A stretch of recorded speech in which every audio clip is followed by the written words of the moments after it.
سیدھا حضرت عثمان غنی فرمایا کرتے تھے میں اپنے گھر کے اندر اپنے غسل خانے میں چار دیواری کے اندر بھی کپڑوں سمیت غسل کرتا ہوں، مجھے حیات یہ غسل خانے میں بھی کپڑے۔ اور سنو ایک اور بڑی بات اہم، آپ فرمایا کرتے تھے میری جو محرم عورتیں ہیں نا، محرم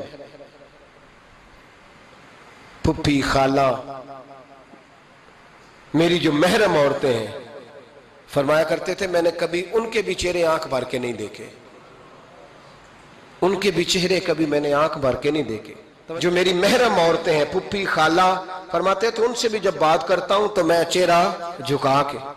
ہمارے ہاں تو کزن ایک دوسرے سے سلام لیتے ہیں، لڑکیاں لڑکے کزن ایک دوسرے سے سلام لیتے ہیں۔ بچیاں آیا کرتی تھی تو میری کبھی کبھی مجھے بتایا جاتا تھا، میں نے ایک پابندی لگا دی، بچیاں جب مدرسے میں آتی تھی کہ جو دور سے بچی آئے اس کو جس آدمی کا نام لکھا ہو بتایا جائے وہی لینے آئے۔ ایک دن مجھے اطلاع دی گئی کہ آپ تھوڑی دیر آئیں، میں گھر گیا تو مجھے بتلایا گیا کہ ایک بچی ہے تو اس کو جو پہلے لینے آتا تھا وہ نہیں آیا، کوئی اور آیا۔ میں نے اس کے بھائی کو فون کیا کہ آپ لینے نہیں آئے، کہنے لگے یہ کزن ہے ہمارا، اس کے ساتھ بھیج دیں، آپ ہمارا ہی کزن ہے، خالہ زاد ہے۔ میں نے کہا یار آپ کہاں ہو؟ کہنے لگے مجھے 20-25 منٹ لگ جائیں گے۔ تو میں نے کہا ابھی کلاسیں بھی جاری ہیں تو آپ ہی آ جانا خود ہی۔ کہنے لگا سب آپ بھیج دیں، مجھے اعتبار ہے اس پہ۔ میں نے اس کو ایک بات کہی جو آپ کو بھی کہتا ہوں، میں نے کہا یار تمہیں اعتبار ہے تو اللہ رسول کو اعتبار کیوں نہیں؟ انہوں نے کیوں غیر محرم بنایا ہے؟ عجیب تماشا ہے، مجھے پھپھی ذات پہ، خالہ ذات پہ، ماموں ذات پر اعتبار ہے، نبی پاک کو کیوں نہیں؟ آپ کو زیادہ پیار ہے لوگوں سے یا نبی پاک کو امت سے زیادہ پیار ہے؟ کیا مطلب تماشا ہے؟ کیا مزاج بنا لیا میں نے اور آپ؟ نبی پاک نے ایک شخص پر اعتبار نہیں کیا، فرمایا اس سے پردہ کرو، آپ نے اور میں نے کیسے کر لیا؟ نبی پاک نے خالہ ذات، پھپھی ذات، دیور پر، جیٹ پر، سالے پر، بہنوئی پر اعتبار نہیں کیا، پابندی لگا دی، تو نے کیسے کیا؟ تیرے دل میں زیادہ درد ہے، تو زیادہ دین کو سمجھنے لگا ہے، انسانیت زیادہ اچھل آئی ہے تیرے اندر۔ اعتبار کیا ہوتا؟ یاد رکھنا دنیا میں جتنے گھر تباہ ہوئے ان لوگوں کی وجہ سے نہیں ہوئے جن پر اعتبار نہیں تھا، ان کی وجہ سے ہوئے جن پر اعتبار تھا۔ گھر کا بیٹی لنکا ڈھائے، باہر والے آ کے کبھی بھی گھر میں کوئی نقب زنی نہیں کرتے، جب بھی کرتے ہیں اعتبار والے کرتے۔ میرے رسول پاک علیہ السلام کی وہ ازواج جن پر اللہ کو اتنا اعتبار ہے کہ رب کہتا ہے میرے محبوب کی بیویوں تمہاری جیسی دنیا میں دوسری ہے ہی کوئی نہیں، اللہ کو اتنا اعتبار ہے۔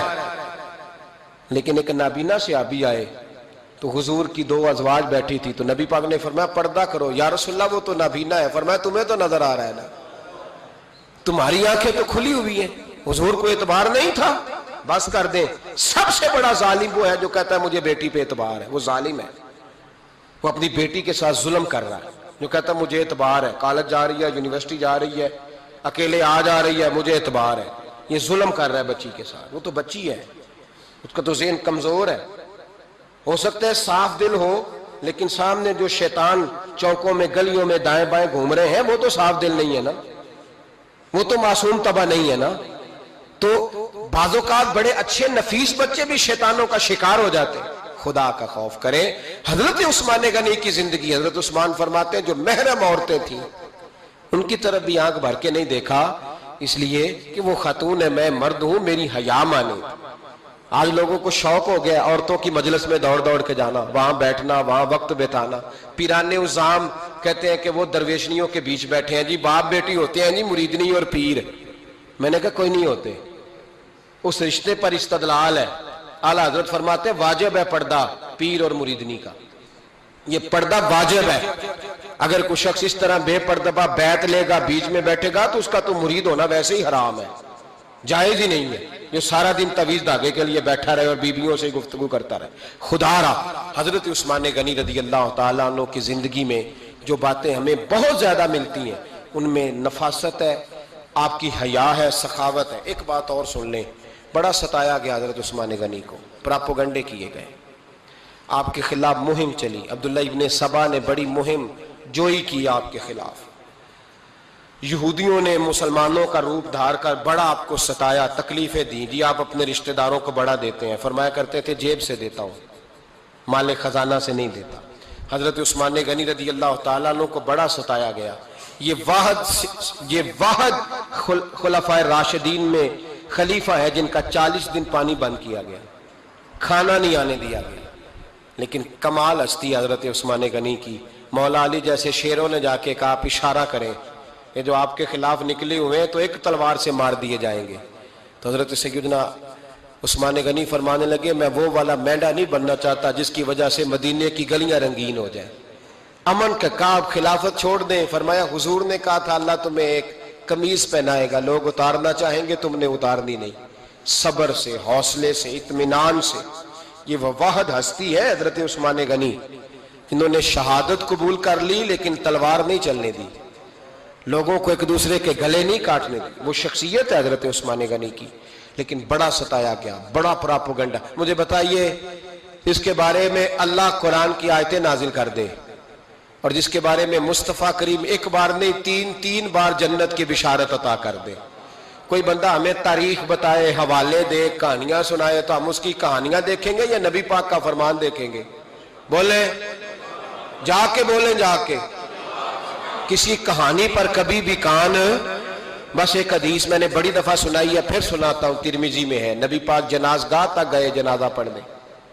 یا رسول اللہ فلاں آدمی انتقال کر گیا. جنازگاہ تک تشریف لے گئے جنازہ پڑھانے، لیکن جنازگاہ تک پہنچ کر محبوب نے فرمایا اس کا جنازہ نہیں پڑھانا. یا رسول اللہ کیوں؟ فرمایا اس لیے کہ یہ عثمان غنی سے بغض رکھتا تھا. تو حضور تو اس کا جنازہ نہیں پڑھتے. خبردار کسی داستان پہ کان نہ دھریں. عقلیں دوڑاتے پھرتے ہیں لوگ، ایسے ہوا تھا تو ویسے ہوا تھا تو اس نے کہا تھا تو اس نے کہا تھا. ہمیں اس کی اس کی نہیں خبر، ہمیں تو مصطفیٰ کا پتہ ہے.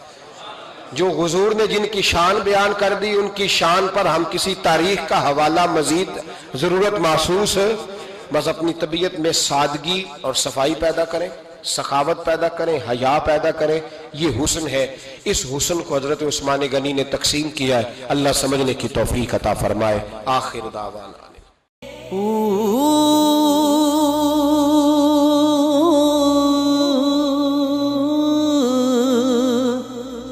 اللہ اللہ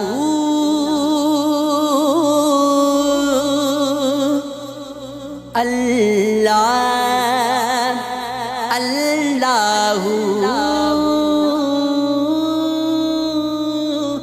اللہ اللہ اللہ